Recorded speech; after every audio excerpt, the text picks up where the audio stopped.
Sifil is a gamer who just lost his max-level character during a huge war event he organized, but all of his friends had a lot of fun, so he has no regrets. His war was apparently so popular that he ended up receiving an offer from the dev team of the game, and since he's excited to see what they have in store for him, he clicks accept without a second thought. However, he probably should have read the terms and conditions because a moment later he finds himself in a strange room with tons of people staring at him. And to make matters worse, his family jewels were missing too. He realizes he has somehow been placed in the body of his character, Lufas, and the people seem absolutely terrified of him, so he attempts to politely ask them what's going on. However, as soon as Lufas's mouth opens, an immense pressure fills the room, and everyone inside is pushed face down to the floor. Outwardly, Lufas is condescendingly asking the group if they normally taste the floor whenever they meet someone new, but inside, Sifil is just freaking out because he has no idea why all this is happening.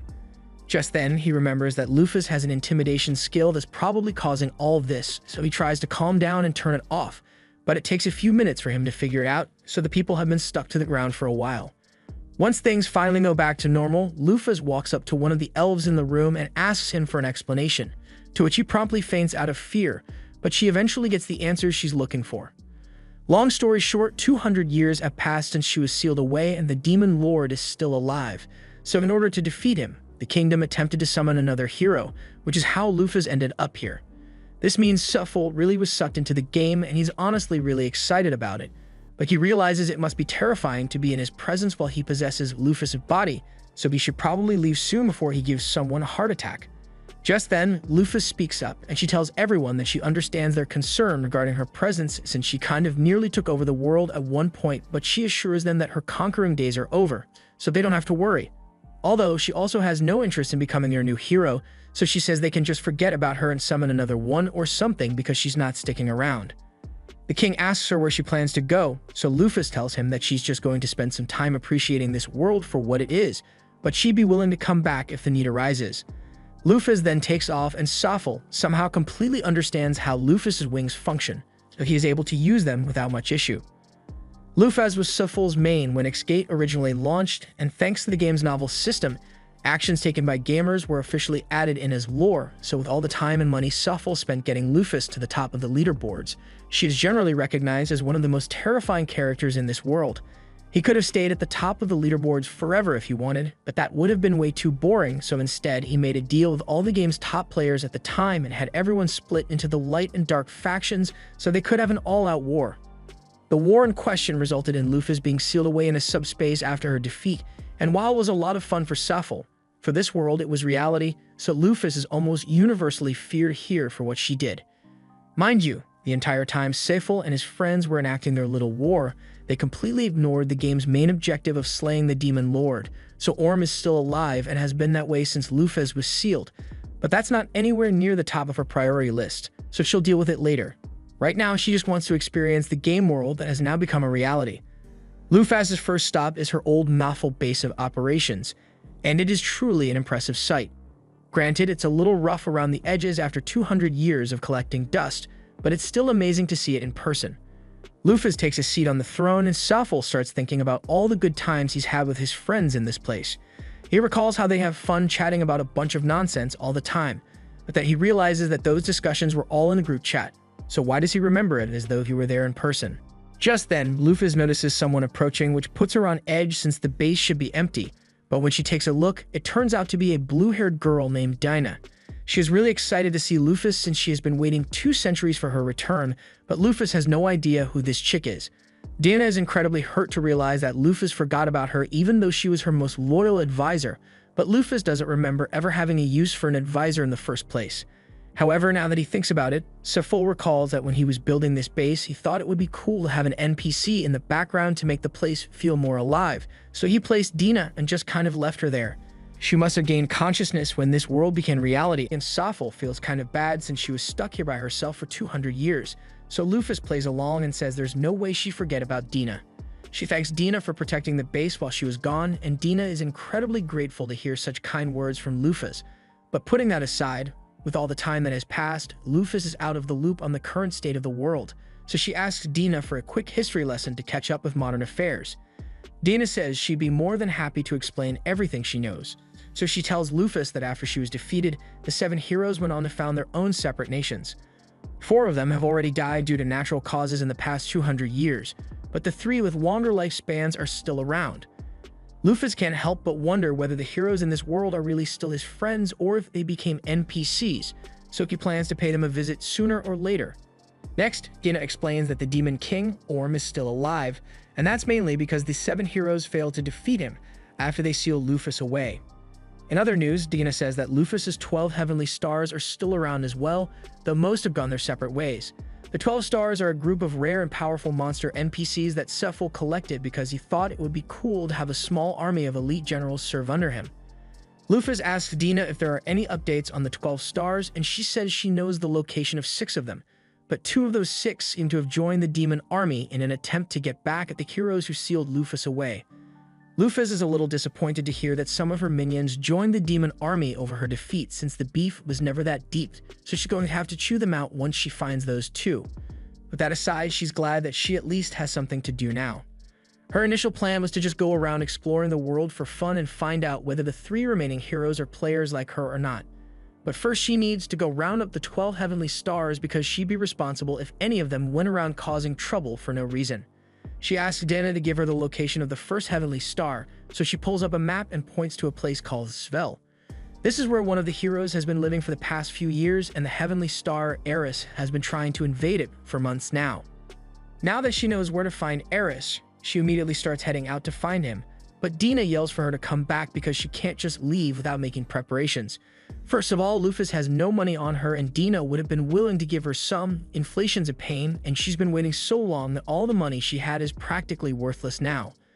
Lufas says she can just earn some more money along the way, but Dina tells her no one is going to want to do business with the legendary conqueror. Lufas argues that there's no way anyone would recognize her face after 200 years, but she is reminded that races like elves exist, and a bunch of them are bound to know who she is, especially since the kingdom has probably issued a public warning of her arrival. However, if Lufas wants to earn money, then Dina knows of a job she can do that doesn't require a background check: adventuring. To get started, Dina leaves Lufas to the trade city of Ydalir, but she would draw too much attention with her dark wings exposed, so Lufas sticks them in her oversized cloak as a disguise. She hates how uncomfortable it is to walk around like this, but they don't really have much of a choice in this situation, so she'll just have to deal with it for now. Once they arrive at the Adventurers Guild, Lufas mentions that it feels nostalgic to be back in the den of misfits and degenerates since, according to her lore, she was an adventurer before she founded her dark nation. However, she soon realizes how weird it is that she feels a sense of nostalgia from this when it is technically her first time setting foot in the guild. Dina notices that Lufas seems lost in thought, so she asks her if something is wrong, but she just brushes it off and says they should go take a look at the job board. While they are searching the job board, Dina spots a job that pays 3,000 coins, and all they need to do is find a bunch of lost cats. Lufas agrees that it seems like a really good deal, but it'd take ages for them to actually find the cats, and she'd rather not spend a week on a side quest, so they keep looking.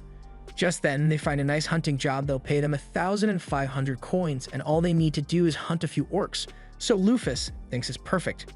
Orcs have a 3% chance of dropping their meat upon death, and if you eat their meat, then your max health gets a boost, so she's going to do a little HP farming while they're out there. Later that day, the two arrive at the village where the request was made, and they speak to the village chief, a tired old man who just wants to end things once and for all. He explains that the orcs have been ravaging their village for a long time now, kidnapping their women, killing their men, and destroying everything they've built. He begs the two to get rid of them for the sake of this village, and Dina cheerfully assures him that he doesn't have to worry because Lufas will wipe those orcs out without a doubt, and he is really grateful for their help. With that said, they head out into the forest to track down the orc den, and before long they manage to find it with 2 orcs posted out front as lookouts, so Lufas starts getting ready to attack. Come to think of it, she hasn't actually checked her stat screen since she got here, so she pulls it up, and fortunately, she still has all her max level abilities, so killing the orcs shouldn't be difficult. But she's not sure if she's mentally prepared for it, since killing these things on screen is completely different from killing them in real life. She activates one of her abilities and creates a dozen swords at her side before launching them straight at the orcs, and the resulting mess is absolutely disgusting, but for some reason, Lufas feels oddly calm about it. Moments later, the orc nest is alerted to the presence of an intruder, so they all rush out and surround Lufas within a few moments. They also have a really big orc as their leader, so any normal adventurer would be in trouble, but when they begin their attack to Lufas, they are all so slow that they look like they are barely moving. The difference is so great that she realizes that she probably won't even need to create any more swords to handle them, so she takes off and starts chopping the heads off the orcs at top speed. She's so fast that the orc leader has no idea what's going on. All he sees is the heads of his men flying off their bodies. She then stops and looks at the big guy just to say, "Hey, I just wiped out your entire squad. What are you gonna do about it?" It goes on a rampage trying to smash her into the ground, but it's way out of its league because Lufas is practically a walking calamity and he is just an obstacle in her way. No joke, all she did to the Orc King was slowly fist bump his head, and a second later, a gaping hole was punched through its head. So she's just way too strong. After Lufas is done with her massacre, Dina begins harvesting some of the orc corpses, and she is delighted to find out that this one still has its tenderloin intact. According to Dina, the vitality of an orc is stored in their tenderloin, and if it is undamaged, eating it transfers that vitality to the user. She offers to prepare some for Lufas once they get back, so she creates a bunch of portals and stores the corpses away. Lufas had no idea that Dina had an ability like this, but having teleportation will definitely come in handy eventually. But for now, it's time for them to rescue all the people who were kidnapped by the orcs. To Dina's surprise, after getting all the women out, she finds out that they all seem to be in perfect health. Lufas doesn't think it's all that strange since in the game's lore, orcs are actually really nice to ladies. They're just really ugly and have incredibly low charisma stats, so they don't even bother trying to riz anyone up and skip straight to kidnapping. Dina is shocked to hear this since she can't imagine such hideous monsters being gentlemen, but regardless of how they treated their captives, it doesn't change the fact that they still kidnapped the women in the first place. So Lufas creates a giant rock fist and smashes the cave to make sure there are no survivors. Dina asks Lufas if she would like her to erase the memories of the girls, since she would want them to have to recall the ugly faces of the orcs that kidnapped them. But Lufas' genuine reaction is, "Why did you just casually suggest memory wiping like it's a normal thing to do?" She asks Dina if it's really possible for her to wipe someone's memories, and she responds saying it's really easy. In fact, if she wanted, she could manipulate and overwrite a person's personality, but aside from how creepy it is that Dina is just able to do that on a whim, Lufas doesn't think it's necessary to alter anyone's memories over an incident like this. They just need to get the girls back to their village safely, so Lufas summons a golem and has it carry everyone on the journey back. Things turned out really well for this mission, but Lufas can't help but wonder why no one else accepted it before they came along. Dina explains that it's because there was no incentive to take the risk, but that makes no sense to her since the orc tenderloin vitality alone would have been more than enough reason to take on the challenge. However, Dina informs Lufas that most people wouldn't take on the risk because, to put it simply, the warriors of this era suck. For instance, Dina says the nation that summoned Lufas is called the Sword Kingdom, and she wants her to guess what level the kingdom's strongest swordsman is. Since it'd be their strongest fighter, Lufas assumes the dude must be just as strong as she is, but to her utter shock, she is told that the kingdom's best swordsman is only level 120. This makes no sense since she knows for a fact that there were tons of people who reached level 1000 alongside her in the game, but Dina reminds her that those were all people from the previous era, and quite frankly, they were the sweatiest of sweats. Realistically, to attain level 1000, one would need to fight constantly, every second of every day, and devote their entire life to getting stronger. And the people of this generation simply can't do that. At least not without dying in the process. Lufas now understands why it'd be difficult for the people of this world to hit the level cap, since to her this was just a game, so it was natural to grind as many levels as possible. But to the people of this world, this is their one and only life, so they wouldn't want to waste it. Lufas and Dina eventually make it back to the village, and the villagers are all so happy to be reunited with one another. The women are all incredibly grateful to Lufas for bringing them home, and Lufas is glad to see them all so happy. But if they knew her true identity, they might not be so cheerful right now. The village chief presents Lufas and Dina with the agreed upon reward, and after checking, Dina confirms that it's all in there, so they are ready to leave. However, before they go, the chief asks Lufas if it is really okay for the village to keep her golem. Lufas says she doesn't really mind leaving it behind, so they should just use it as a guardian to protect the village in case more orcs show up someday. The chief is so touched by Lufas' kindness that he assumes that she must be a messenger of God, but that's nowhere near the truth. Lufas decides it's time to leave, but before she does, the villagers ask her to at least tell them her name so they know what to call their savior. Without thinking, Lufas attempts to reveal her identity, but Dina steps in and gives the villagers a fake identity instead. Lufas is pissed that Dina cut her off like that, but they've been over this already. If anyone were to find out Lufas' true identity, then it'd cause mass panic, and they can't have that. Since they've acquired enough money to cover their travel expenses now, there's nothing stopping them from heading straight for Svel. But Lufas can't be too happy about it since the only reason they are going there is to stop one of her 12 stars, Ares, from continuing to attack it.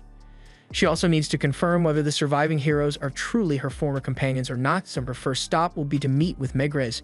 As they approach the city, Lufas begins to notice several pretty lights floating all around them, so she asks Dina what they are, and it is explained that those lights are little specks of mana floating around because the land here is so rich. She says it's proof that they are getting close to the nation of Skull, and in fact, Dina can already see it from here. She seems really excited to be here, but Lufas doesn't see what's so great about it since it just looks like a regular water town to her. They head down to the front gate, and there a guard yells out that anyone seeking entry into Skull needs to have their passport ready. Lufas had no idea they would need a passport to get into the city, so she starts worrying that they might not be able to get in.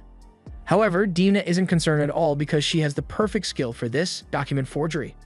She simply walks up to the guard and presents 2 passports that she created for herself and Lufas, and after checking them, the guard is convinced that they must be real, so he allows the 2 to enter the city.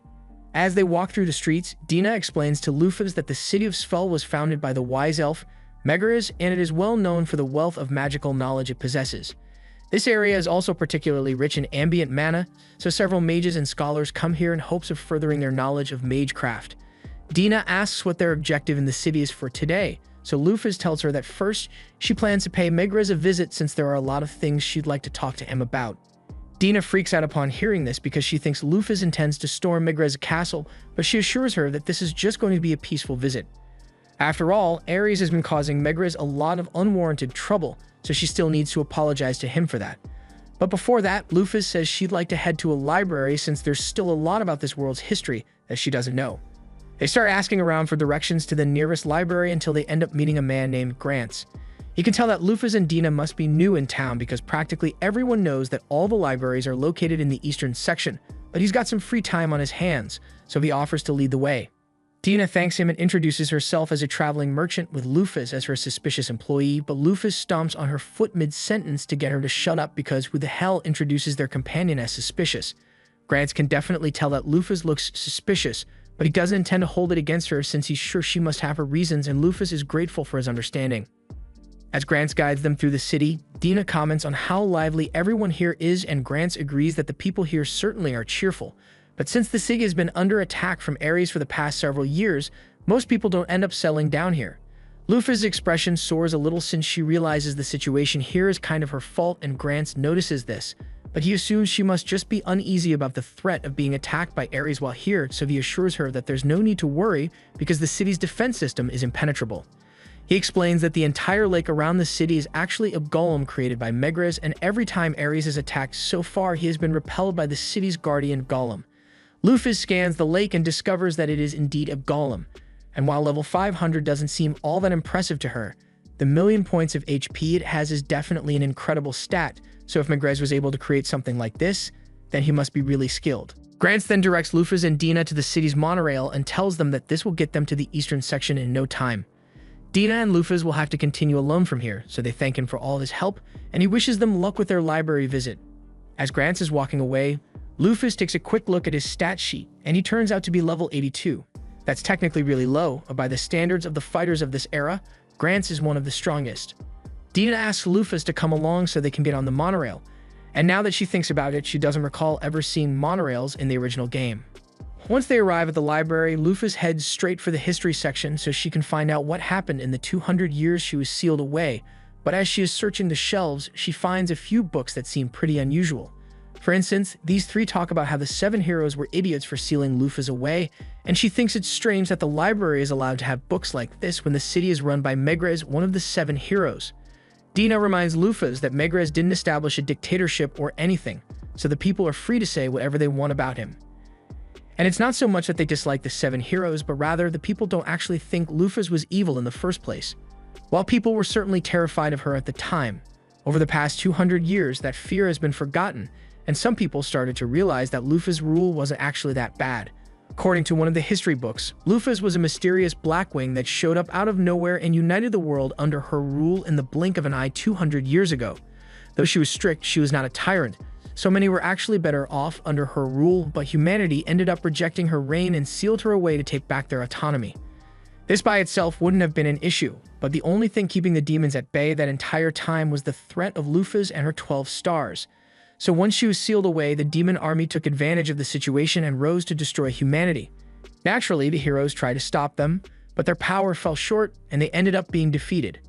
Since then, a lot of the land belonging to humanity has slowly been taken over by the demons, and now they are on the verge of being wiped out altogether. Lufas starts internally freaking out after hearing that because she had no idea the world was on the verge of destruction. That war she started was just meant to be a fun event between players, but no one warned her that her decision would plunge the world into such a dire situation. The library trip has helped Lufas realize what she needs to do, so she tells Dina that they need to go find Ares immediately. However, moments later, the entire city begins to rock as a massive earthquake shakes the foundation. An alarm is immediately raised, and all mercenaries available are called to the borders to prepare for an imminent attack. Lufas looks at the resulting damage and asks Dina if it is normal for a city like this to experience earthquakes of this magnitude. As far as Dina knows, this almost never happens, so Lufas concludes that this must be a result of one of Ares' skills, and he must be on his way right now to launch a full-scale attack. There's no time to waste, so Lufas creates a glider and tells Dina to get on immediately. As they are flying towards the chaos, Lufas puts some thought into the situation, and none of this makes sense to her. She knows Ares was always such a harmless sheep monster, and that it's not in his character to invade a nation like this repeatedly, so she wonders if this is really just because she was sealed away. And on another note, she wonders why she even has memories of Ares in the first place, since she never actually interacted with him in the game, but her main concern right now is to stop him, so she can worry about her memories later. When Ares was a little lamb, he was roaming through the forest on his own when he happened to run into Lufas. She was surprised to see a rainbow sheep out here, since it's a legendary monster that's said to only be born once every 500 years, but as she approached it, it recoiled in fear and began crying. Lufas noticed its tears, and if she had to guess, the sheep had likely been on the run since birth, hiding from both monster and humans alike, since a single thread of its wool is more valuable than gold. She won't deny that he has a good reason to cry, but she asks him what point there is in shedding all those tears. She tells him that if he is upset about his situation, then he had better be ready to strike back against those who would come after him. Otherwise, he had better prepare to live the rest of his life drenched in sorrow. The sheep took her words to heart and attacked Lufas to show its determination to grow stronger. And she liked its fighting spirit, so she put the sheep down and asked it to come with her. She told him that she wasn't at full strength yet, but she would one day conquer the entire world, and she wanted him to become her first companion. She asked it if it had a name yet, and the sheep shook its head, telling her no, so Lufas looked to the stars before coming up with the name Ares. At least that's how the story went. At present, Gantz and his men are all running out to intercept Ares' forces, because this is clearly the beginning of an all-out assault. Once he arrives on the front lines, he sees a massive army of monsters slowly marching towards the city's gates, and he's starting to worry because there's no way he will be able to hold off this many until the main army is ready for battle. The earthquake earlier must have been Ares' declaration of war, since regardless of his hatred for them, Lufas made a rule saying he isn't allowed to attack without making a declaration first, and ever since, he has followed that rule religiously.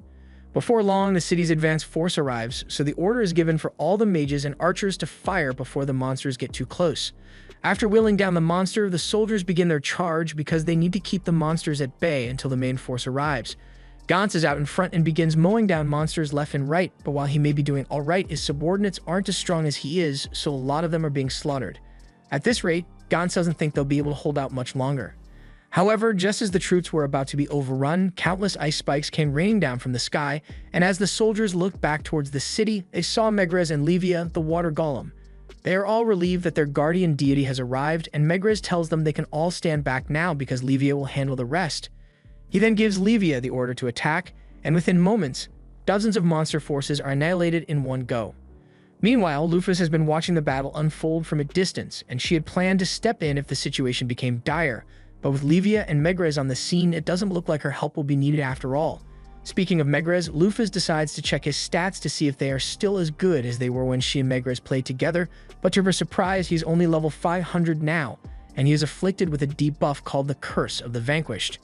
Lufas has never heard of a curse like that before, so she asks Dina if she has any idea what it is, and according to rumors she had heard, after the heroes failed to defeat the Demon Lord, they were all hit with a curse that sealed away half of their power, which is why Megrez is so much weaker than he used to be. And now that Dina thinks about it, if Megrez can't use his full power anymore, then that means he can't create any more golems like Livia, so if she goes down, then the city will truly be doomed.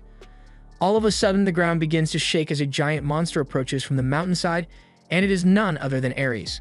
After a brief standoff, Ares and Livia clash, and since Ares' element is fire, Megrez thinks Livia should have the upper hand in a direct confrontation.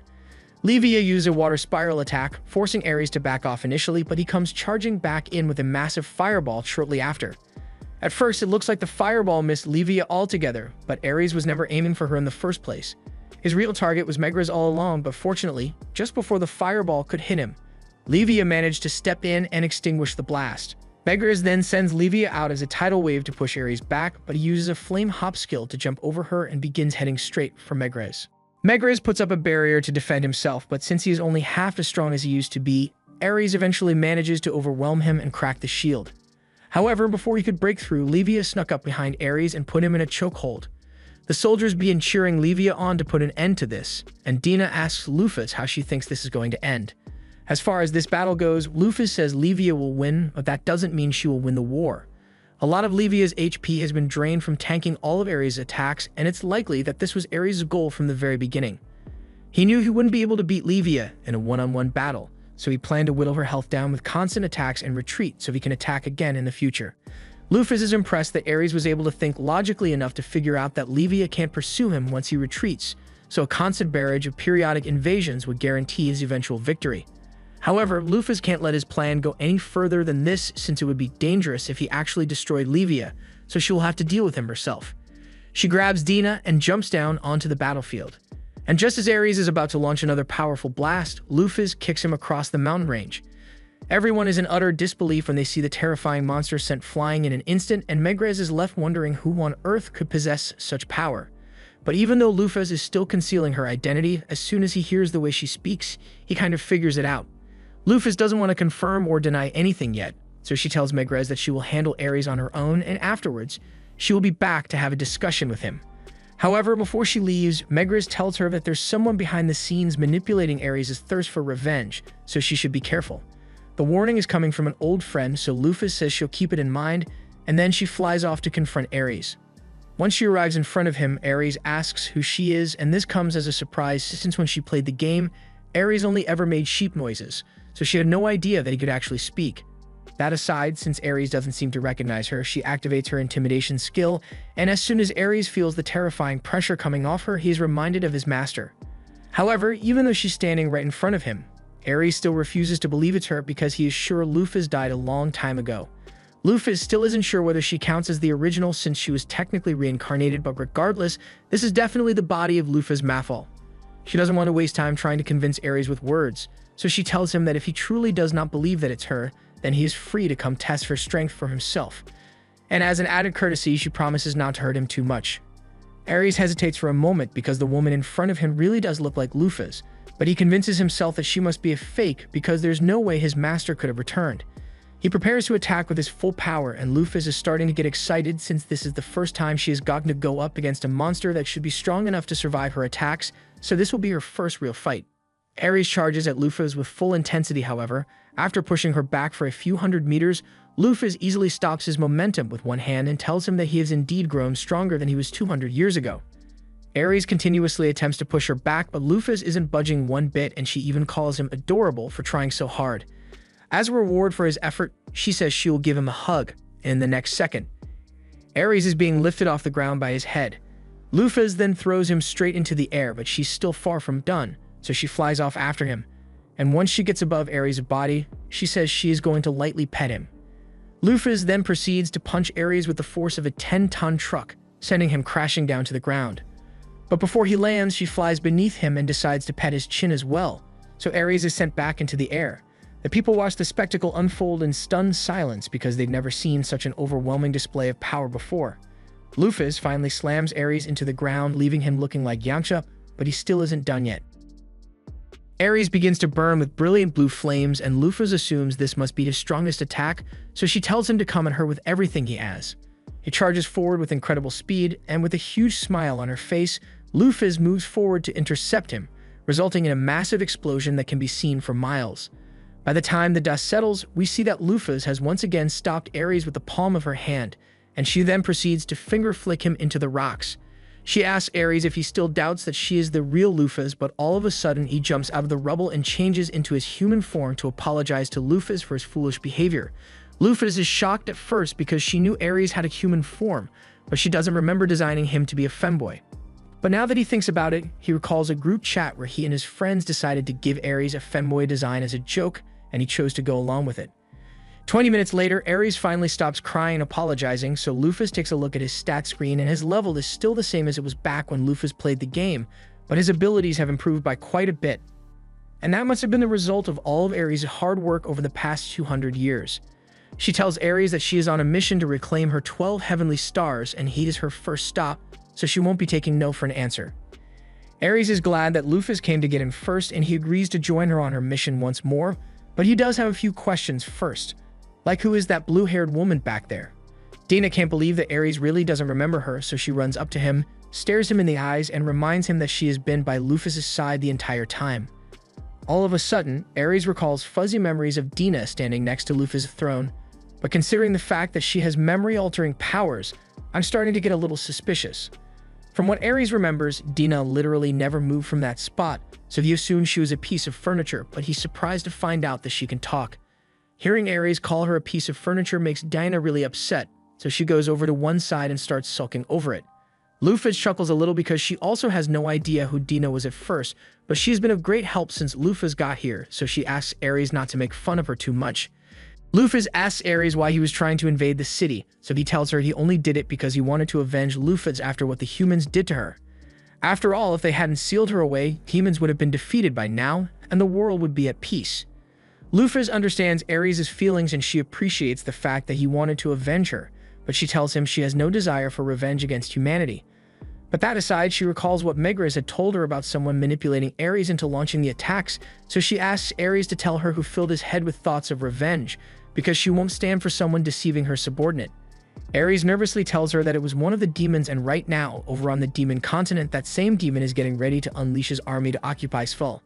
He's been patiently waiting for Ares to whittle down Levia's health so he could invade, and he has prepared an army of monsters all over level 80 so he's sure that nothing can stop him. Mars orders his army to head out and slaughter every single human in the city of Svel, but all of a sudden, Lufas crashes down right in front of his castle, taking out every single one of Mars' men in the process. Mars has no idea who Lufas is, but he can tell that she is strong, so he decides to go down to confront her. Mars asks Ares why he suddenly decided to stop attacking Svel when he must still hate the humans for what they have done. Ares admits that he still hasn't forgiven humanity for what they did to Lufas, but he now realizes that destroying them won't make him nor Lufas happy. In fact, the only people who would benefit are demons like Mars, and that's the last thing Lufas would want, so Ares swears to stop Mars here and now. Mars isn't really bothered since he already expected this to happen sooner or later, and now that Ares is no longer useful, he plans to eradicate him. Lufas tells Ares to sit this one out since he is still injured from the beating he got earlier, and Mars is surprised that there is still someone so strong on the side of the humans, but it doesn't matter because as one of the 7 demon generals, he is confident that he can defeat her. He begins charging up his fire and ice powers, going into excruciatingly boring detail about how his technique works. He's doing a whole lot of yapping right now, and Lufas eventually gets sick of it, so she punches him square in the face so hard that he is sent blasting off like he's part of Team Rocket. Now that that's been taken care of, there's nothing left for Lufas to do here, but before they leave, she does have a few questions about the 7 demon generals Mars mentioned a minute ago. Ares is about to start explaining it, but before he could say a word, Dina pops out a portal and says she'll handle the explanation instead.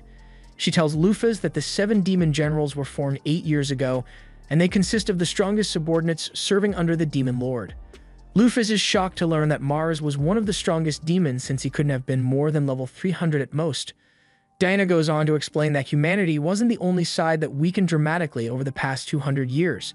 While it's true that the heroes were all cursed and have since grown incredibly weak, they took out almost all of the demon lord's truly powerful subordinates, so the only ones left who are on Lufas' level are the demon lord himself and his son.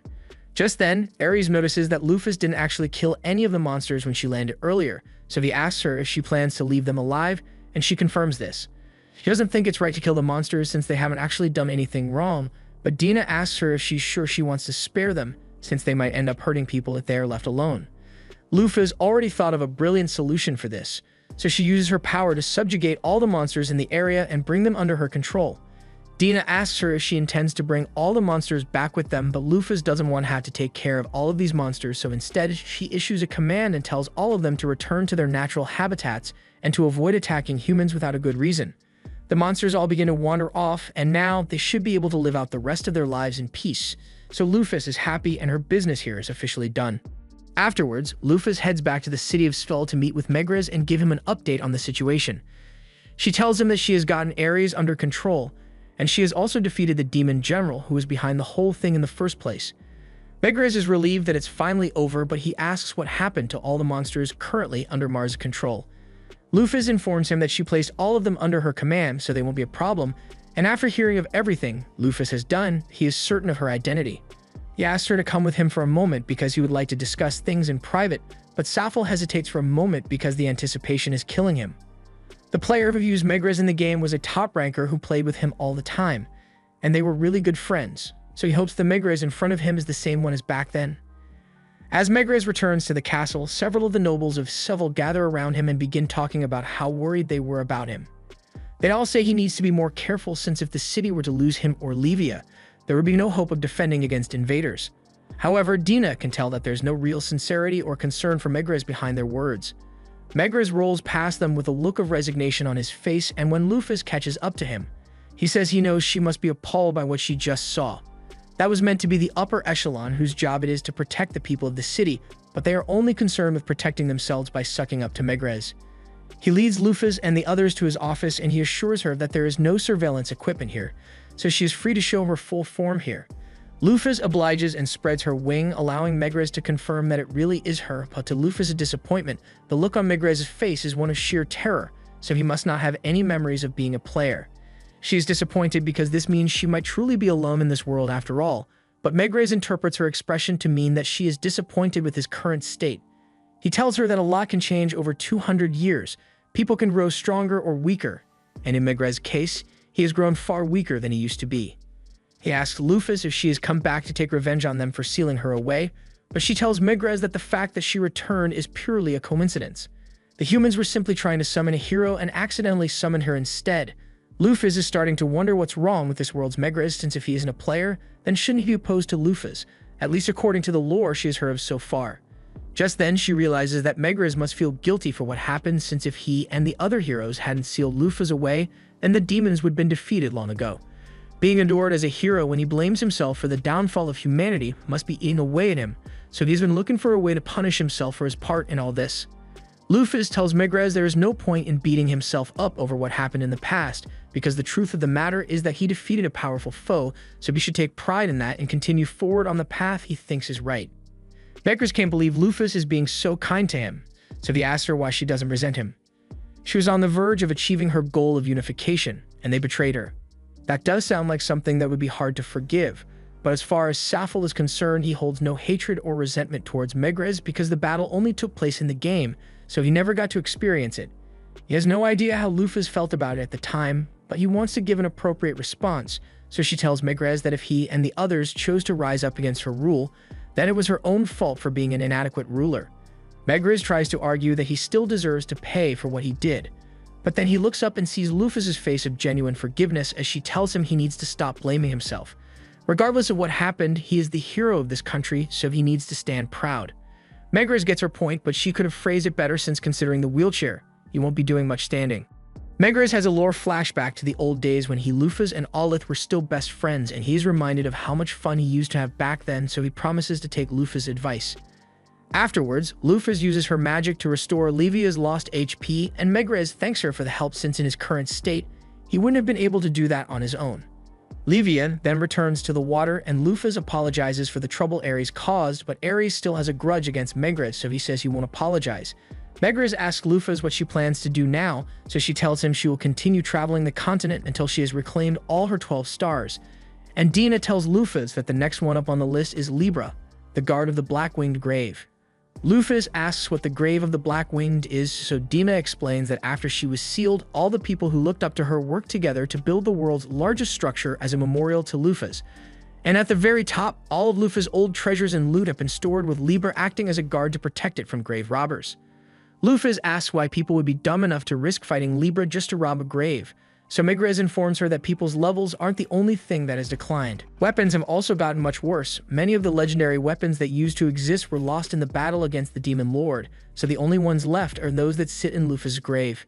Humanity has desperately been trying to get its hands on those weapons to help in the fight against the demon army, but thanks to Libra, all attempts have ended in brutal failure. Lufas understands how frustrating it must have been for Megrez, but unlike Ares, it doesn't seem like Libra is actually doing anything wrong. She's just expressing her loyalty by guarding the grave of her master, and Megrez sees Lufas' point, but he does have a request he'd like to make. After Lufas has retrieved Libra and reclaimed her treasures, he asks her to please leave behind anything she doesn't intend to use, since it would be a huge help to him. Lufas says she's fine with that, so she and the others prepare to leave, but before they go, Megrez says he has something to give her. He may be weakened, but he still has a fair bit of powerful magic, so he uses a spell to hide Lufas' wings so she doesn't have to keep covering them with her cloak all the time to keep her identity secret. He also gets her a new outfit, and Lufas is really grateful since this is much easier to move around in. On their way out, Lufas goes to find Gantz outside the city, and he is a bit confused at first because he doesn't understand why such a pretty lady would be talking to him. But then Lufas takes off her glasses to show him that she's the person he helped earlier today. Gantz is stunned because he had no idea she was this beautiful this entire time. She tells him she came to say goodbye and to thank him for all his help, so Gantz wishes her safe travels on her journey, but before she leaves, he has one final question. He's about to ask her if she is the same Lufas from the legends, but he suddenly stops himself and tells her to forget he said anything because there's no way that could be the case. Meanwhile, elsewhere, Mars has just crash-landed in a forest, and while he was flying through the air, he came to the realization that the only person capable of hitting him so hard would be Lufas Maphaahl, but if she's really back, then all his plans will go to waste. Just then, a woman walks up to Mars and she tells him that his role is over, so it's time for him to disappear like the pathetic puppet he is. With a snap of her fingers, Mars is erased from existence. And the one responsible is this woman who looks an awful lot like Lufas. This was the end of episode 4. Subscribe to not miss the next part.